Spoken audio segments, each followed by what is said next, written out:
Assalamualaikum warahmatullahi wabarakatuh. Selamat pagi anak-anakku yang soleh dan solehah. Pagi ini kita akan melanjutkan pembelajaran kita setelah kalian sholat duha dan tadarus bersama. Kita akan melanjutkan pembelajaran tema 2, subtema 2, bekerja sama mencapai tujuan. Pada pembelajaran kali ini Ustazah akan lebih memfokuskan ke muatan pembelajaran IPA dan SBDP. Ini sudah diberikan juga ketika kita melaksanakan Zoom di hari Kamis. Kita akan mempelajari mengenai yang pertama adalah habitat tumbuhan. Apakah habitat itu? Habitat adalah tempat di mana tumbuhan atau hewan atau manusia hidup, ya. Nah, habitat ini untuk tumbuhan atau tempat tinggal tumbuhan dibagi menjadi 4. Ada 4. Yang pertama hidrofit, yang kedua higrofit, yang ketiga xerofit, dan yang keempat halofit. Hidrofit adalah tumbuhan yang sebagian tubuhnya ada di permukaan air. Contohnya kangkung hidro itu air, ya, ada hubungannya dengan air. Nah, contohnya ini kangkung kan sebagian di air, ya. Higrofit yang kedua. Kalau higrofit itu tumbuhan yang hidup di daerah lembab.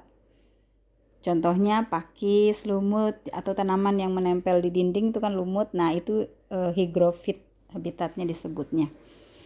Yang ketiga xerofit. Xerofit ini tumbuhan yang hidup di daerah kering. Tahu kan contohnya kaktus. Kaktus kan tumbuh di daerah yang kering, bisa hidup di padang pasir, di tanah yang tandus. Nah, itu disebut xerofit. Lalu halofit yang keempat. Halofit adalah tumbuhan pantai yang hidup pada kondisi selalu atau kadang-kadang tergenang air. Contoh bakau. Bakau itu walaupun dia pasang atau surut tidak masalah, bisa tetap hidup. Nah, bakau ini dimanfaatkan untuk mencegah abrasi biasanya. Apa itu abrasi? Abrasi adalah pengikisan daratan oleh air laut. Nah, ini berikut adalah contoh-contoh tanaman dari sesuai dengan habitatnya tadi. Hidrofit selain tadi kangkung ada juga eceng gondok. Eceng gondok juga termasuk hidrofit, ya. Lalu xerofit kangkung. Xerofit itu kaktus. Kenapa kangkung? Xerofit itu kaktus, ya, ditandus. Lalu higrofit ini pakis atau lumut. Nah, kalau di gambar ini itu contohnya pakis. Yang di bawahnya itu lumut yang menempel pada dinding. Nah, selanjutnya selain ada habitat tumbuhan, ada juga tumbuhan dan hewan yang beradaptasi terhadap lingkungan. Adaptasi itu apa sih? Adaptasi itu adalah penyesuaian diri makhluk hidup terhadap lingkungannya. Kalian juga harus adaptasi dengan lingkungan. Nih, adaptasi, penyesuaian diri adalah ciri khusus yang dimiliki makhluk hidup untuk mempertahankan hidupnya. Masih mengenai tumbuhan. Nah, selain tumbuhan yang beradaptasi, hewan juga nanti akan kita pelajari beradaptasi. Tujuannya untuk apa sih adaptasi itu? Untuk mempermudah mencari makan yang pertama. Yang kedua, melindungi diri dari musuh. Yang ketiga, mempertahankan diri dari pengaruh lingkungan, misalnya dari perubahan cuaca. Nah, kita beradaptasi ini untuk hidup, ya, untuk mempertahankan hidupnya. Yang pertama kita akan pelajari mengenai penyesuaian diri tumbuhan. Coba perhatikan eceng gondok ini. Eceng gondok ini untuk beradaptasi dia berdaun tipis dan agak lebar agar mempercepat penguapan. Tangkai dan batangnya menggelembung dan berongga. Kenapa dia bergelembung dan berongga? Untuk menyimpan udara, karena kan tinggal di air tuh, sebagian di air. Nah, disimpan udaranya itu di gelembung yang ada di batangnya atau tangkainya. Eceng gondok ini juga memiliki akar pembandul. Akar pembandul ini mencegah dia dari terbalik dari air. Jadi bisa berdiri tegak eceng gondok. Nah, kita lihat tanaman yang kedua, bagaimana cara beradaptasi dengan menggugurkan daun di musim kemarau atau yang disebut dengan meranggas. Meranggas, contohnya yang tumbuhan yang meranggas ini pohon jati, mahoni, randu. Apa tujuan dia meranggas atau menggugurkan daunnya di musim kemarau?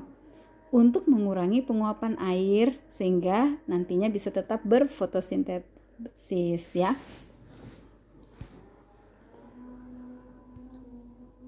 Nah, selanjutnya tumbuhan teratai. Tumbuhan teratai ini hidupnya juga di permukaan air.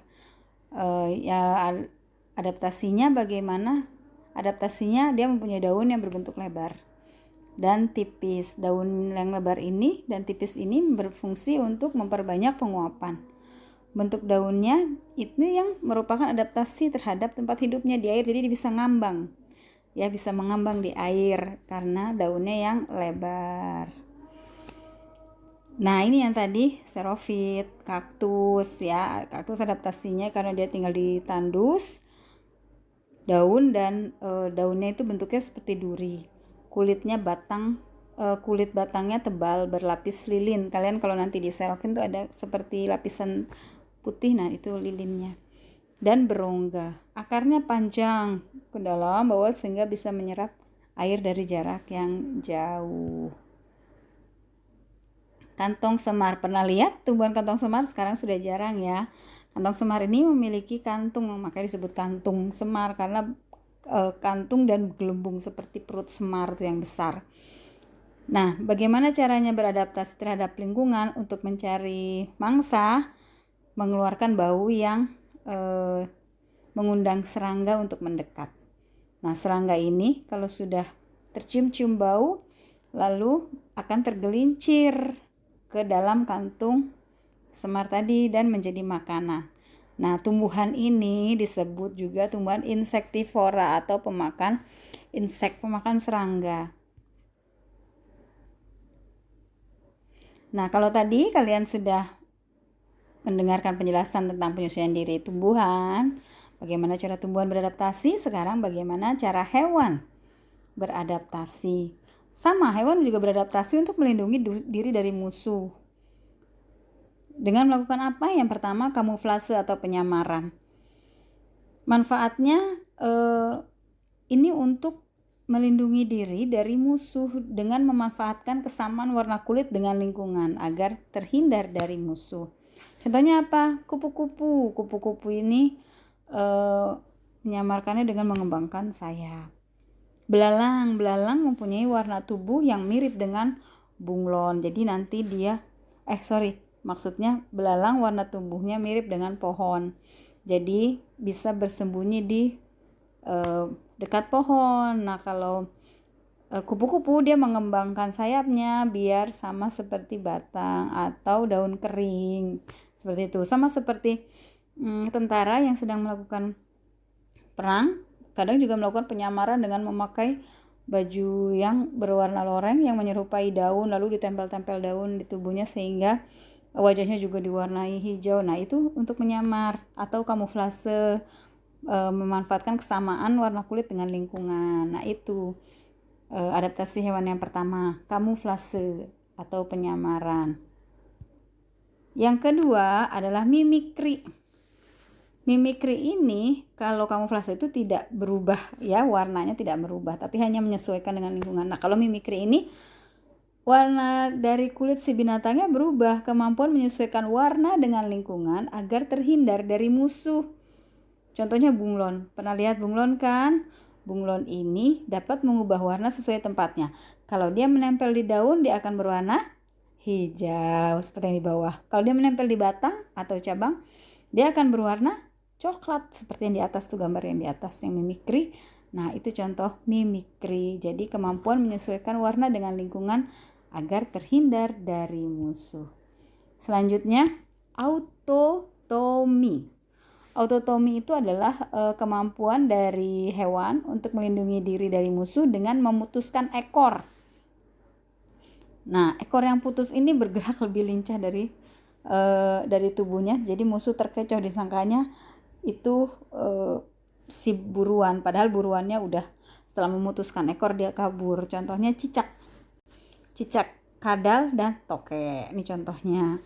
Tapi ekor ini nantinya juga bisa tumbuh setelah beberapa bulan kemudian. Coba kalian perhatikan cicak deh. Cicak kalau bertengkar dengan temannya atau kalau kita datang dia sedang makan atau apa, dia pasti akan kabur dengan memutus ekornya. Nah, itu disebut autotomy. Lalu ada adaptasi lainnya, penyesuaian dirinya dengan menggulung diri. Contoh terenggiling dan lipan. Hewan ini menyesuaikan diri dengan menggulung tubuhnya membentuk spiral. Jadi nanti kalau dia bertemu dengan musuh, dia akan menggulung-gulungkan tubuhnya sehingga bisa kan keras belakang tubuhnya, bisa terhindar dari musuh. Selain terenggiling juga lipan. Tahu kan lipan itu yang kaki 1000. Nah, itu juga menggulungkan dirinya. Hewan-hewan lain juga melakukan adaptasi. Contohnya apa? Rusa, kambing, sapi, kerbau. Adaptasinya dengan apa? Dengan cara hidup berkelompok. Jadi ketika ada musuh bingung untuk menentukan mangsa yang mana yang akan diambil, seperti itu ya. Selain itu juga mereka menggunakan tanduk untuk bertarung dengan musuhnya. Ada pula landak. Landak ini cara beradaptasinya dia mempunyai kulit berduri dan kaku. Nah, ketika saat menghadapi bahaya, landak akan mengembangkan durinya. Landak juga akan berusaha membelakangi musuh. Jadi musuhnya nggak madep ke wajahnya, tapi akan dibelakangi.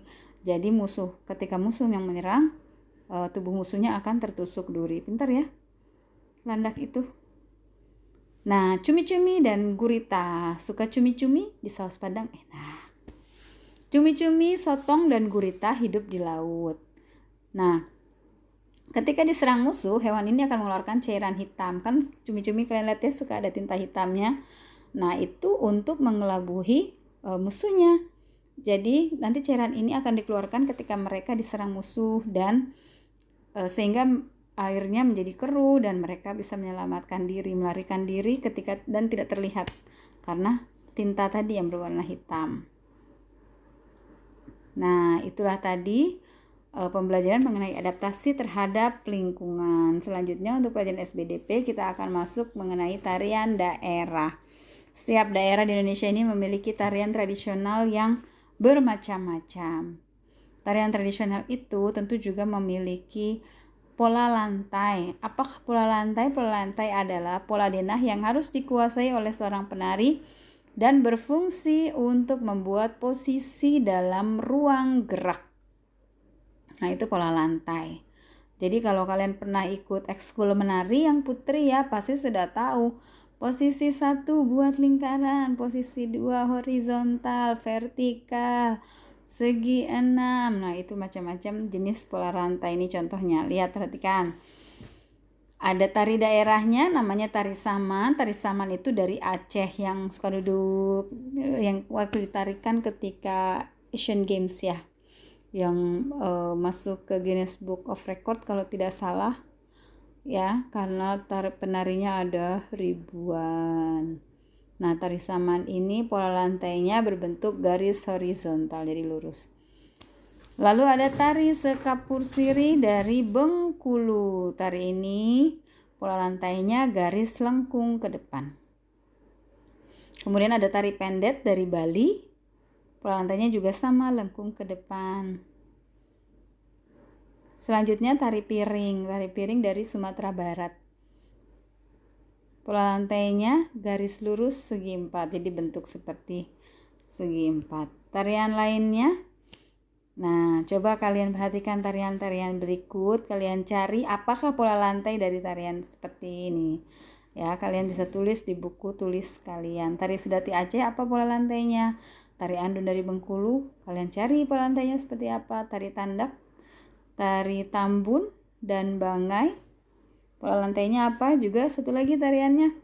Jadi 5 soal ya. Tari Lego-Lego yang dari Nusa Tenggara Timur ini, pola lantainya apa? Kalian tulis di buku tulis. Lalu kalian foto dan kirim di tugas diserahkan. Jangan hanya ditugaskan tapi tidak mengupload fotonya ya. Kalian cari pola lantai dari 5 tarian tadi. Selanjutnya di foto, diupload ke tugas di classroom. Diupload ya, jangan tidak diupload. Nanti Ustaz dan ustazahnya bingung lagi mencarinya. Oke anak-anakku sekalian, demikianlah materi kita pada kali ini. Kalian sudah memahami mengenai habitat, lalu adaptasi, dan pola tarian daerah. Terima kasih atas perhatian kalian. Billahi taufiq wal hidayah. Assalamualaikum warahmatullahi wabarakatuh.